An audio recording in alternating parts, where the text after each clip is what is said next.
আজি মহিলাসকলকো তেখেতে সবলীকৰণ কৰি বিভিন্ন ধৰণৰ বেটি বছৰ বেটি পঢ়াৰ পৰা আৰম্ভ কৰি আজি 33% আসন লোকসভা আৰু বিধানসভাত মহিলাসকলৰ বাবে নিশ্চিত কৰা হৈছে আৰু মহিলাসকলক আজি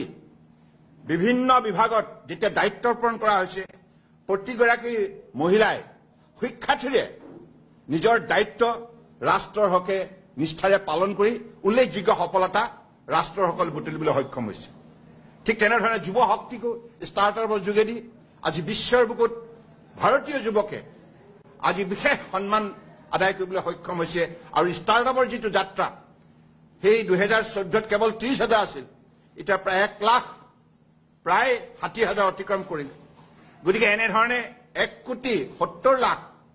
আজি যুৱক যুৱতীয়ে প্ৰত্যক্ষ আৰু পৰোক্ষভাৱে